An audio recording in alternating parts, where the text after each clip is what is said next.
Tudo bem? Gostaria de conversar com vocês ao respeito das lições que nos deixou São José, enquanto a liderança e a autoridade. Tem muitas lições de São José, mas eu peguei 3 dimensões que acho que são relevantes sobre a vida e o exemplo de São José, ao que se refere à liderança, e uma delas, a primeira, e uma profunda vida interior, onde as decisões não são tomadas sozinho. Deus é um sócio para ele. Dessa perspectiva, não tem tempo que ele invista no que vai acontecer no futuro. Tem muito de infância espiritual em São José.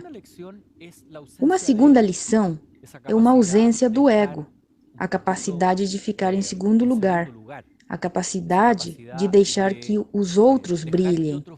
E essa condição fundamental para que outros se desenvolvam e ele, aos poucos, se dilua. E a terceira dimensão é que, como autoridade de uma família, ele, como encarregado, também é um guia. Uma pessoa que, além de cuidar da sua família, tem a capacidade de levar eles para adiante.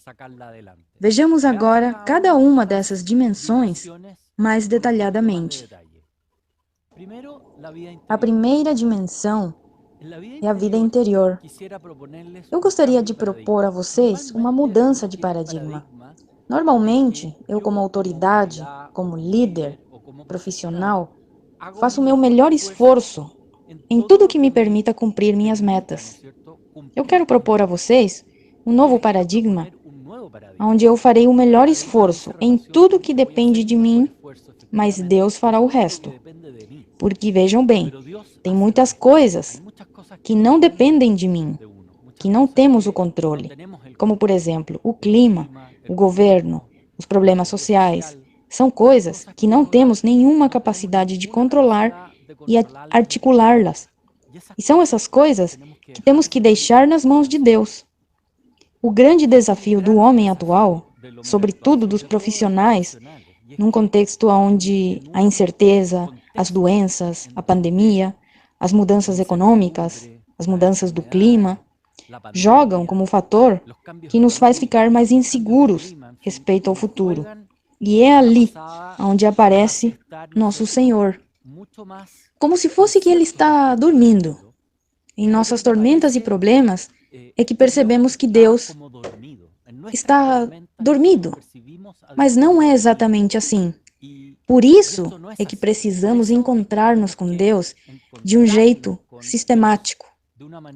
E é aqui o grande risco em pensar de que Deus fica alheio aos nossos problemas. E a única coisa que Deus quer é ficar junto, ficar próximo a nós. Nós temos uma grande metodologia que foi proposta pelo fundador da Shostak, o padre José Kentenich, a fé prática da divina providência. Aqui o que estamos procurando é que Deus seja realmente o Deus da minha vida, onde nestes 3 afluentes, que assim era chamado pelo padre, o afluente da alma, afluente do tempo, afluente do ser, eu possa entender o que é que Deus quer de mim.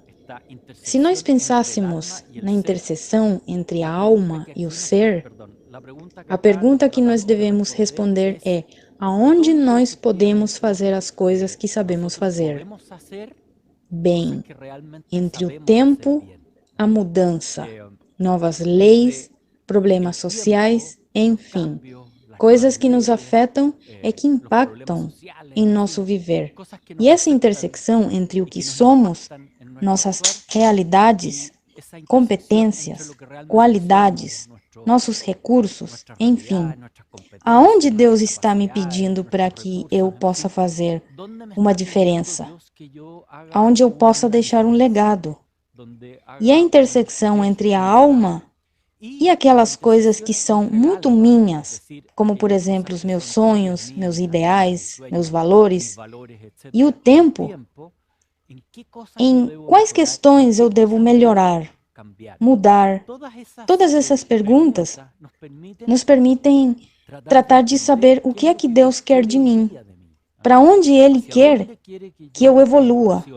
Uma palavra que é muito relevante é a meditação.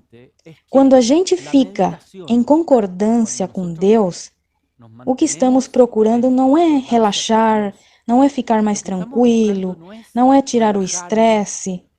Isso é muito importante também. Mas o que procuramos com a meditação do dia a dia é crescer no amor, nos encontrar com Deus. E quando eu encontro Deus definitivamente, vou experimentar esse amor.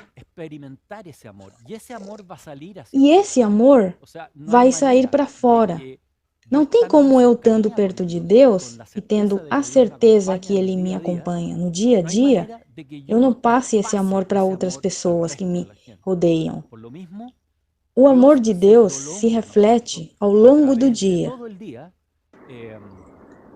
Temos uma prática concreta de meditação, que são algumas perguntas que devemos fazer. O que me diz Deus através de um fato que aconteceu comigo?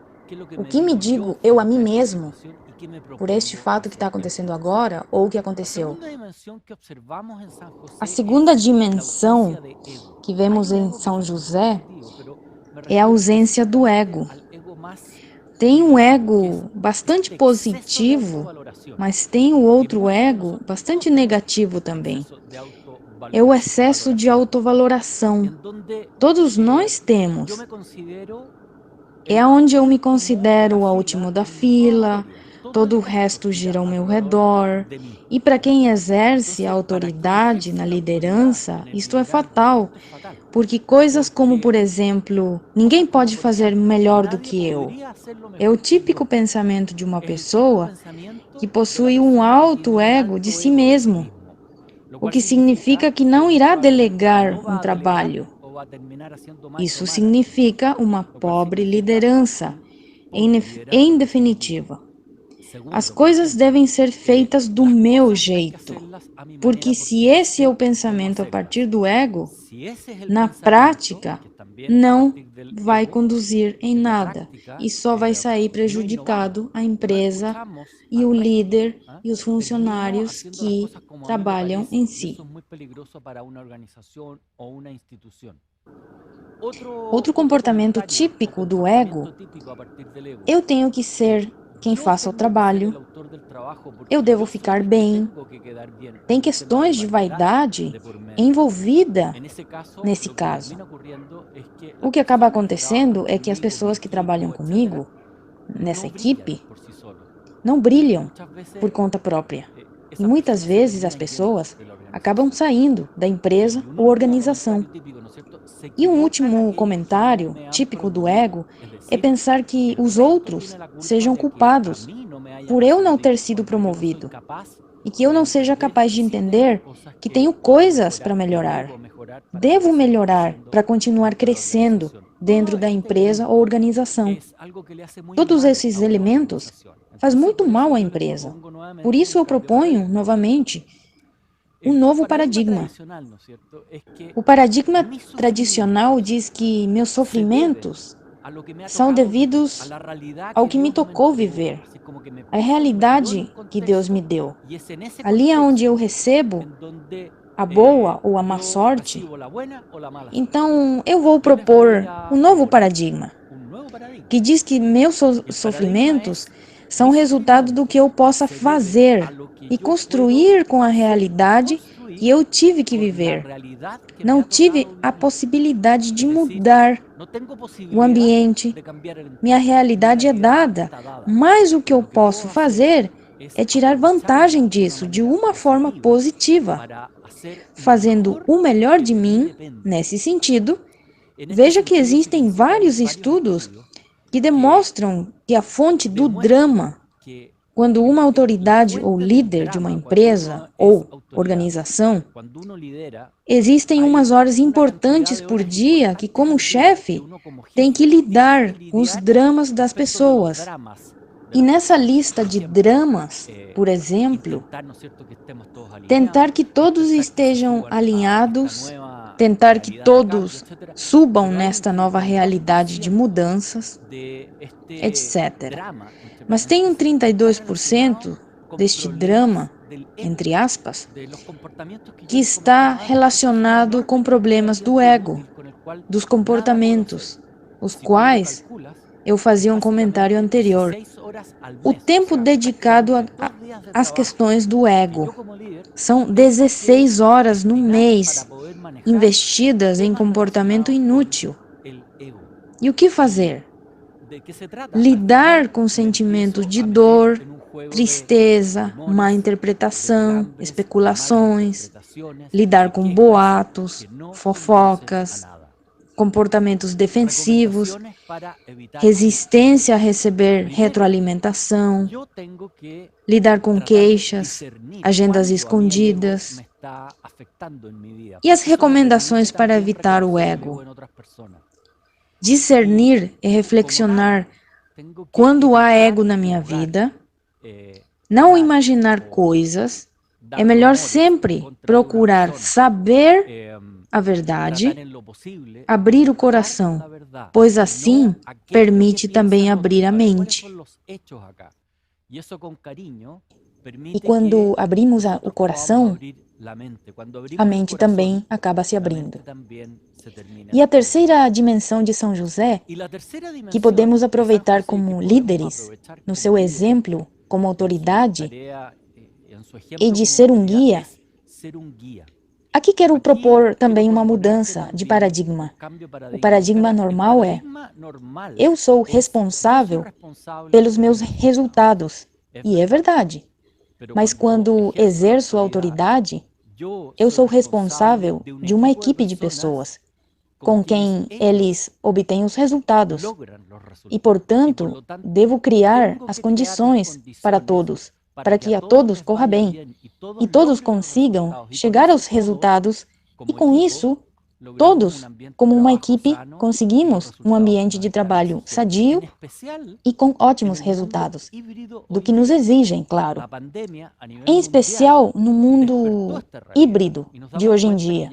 A pandemia, a nível mundial, fez acordar esta realidade e que estamos percebendo que as pessoas não é que não voltarão para suas salas de trabalho, porém muitos vão continuar trabalhando entre o escritório e a sua casa, home office. Vejam que tem estudos recentes sobre o que uma pessoa valoriza mais sobre o seu trabalho. E o que mais valoriza é o fator humano. Por exemplo, ver aos seus amigos, colegas de trabalho, são os mais valorizados. O segundo mais valorizado é poder ter acesso às reuniões com a equipe, ver eles cara a cara, compartilhar junto, trabalhar presencialmente. E o terceiro mais valorizado são os elementos e fatores que estão dentro do escritório. Por exemplo, tomar um cafezinho, comer um biscoito, ir ao ginásio, o almoço, etc. E, finalmente, tudo o que está relacionado com as capacidades de continuar crescendo dentro da empresa ou organização. No entanto, além da valoração que temos do fator humano, esse fator humano não está necessariamente relacionado com o físico. O que as pessoas mais desejam não é seguir trabalhando desde a sua casa ou não ir a trabalhar fisicamente no escritório. Os 72% das pessoas preferem trabalhar de maneira híbrida. Seria que uma parte do seu tempo na sua casa e outra parte no escritório. Estão pensando nisso. Hoje em dia, quem guia tem que ter em consideração esses elementos. E é, portanto, estar em condição de escutar empaticamente, mas realmente, empaticamente, significa o que eu entendo que está acontecendo com a pessoa. E devo ser curioso nisso. E isso me permite poder guiar melhor. E de verdade melhorar mais a minha influência. porque eu vou, aos pouquinhos, criando vínculos com essa pessoa. O segundo é realmente me preocupar com o que está acontecendo com ele ou com ela. Como está a doença do seu marido? O que houve com aquele problema do teu filho que houve há uma semana atrás? A gente não temos máquinas que vão ao escritório, nem trabalhamos com peças de um motor, trabalhamos com pessoas. Eles têm um mundo, e esse mundo é o que afeta a sua atuação no trabalho. E, finalmente, espero poder criar em um sentido, efetivamente, aonde eu pertenço a esse grupo de trabalho. Porque quando as pessoas se sentem que têm o seu lugar na equipe de trabalho, e eu, como chefe, sou capaz de dar esse sentido de pertencer a essa empresa, é que essa pessoa se sinta valorizada. Serei melhor guia. Gostaria de fechar com uma frase da carta apostólica do Papa Francisco, quando ao início do ano ele mencionava a São José como patrono para este ano. E ele diz que esta figura de um São José, que está efetivamente por trás de tudo, mas bem oculto, e não percebemos, mas que tem essa humildade de saber reconhecer e desaparecer quando é necessário, fazer brilhar ao resto.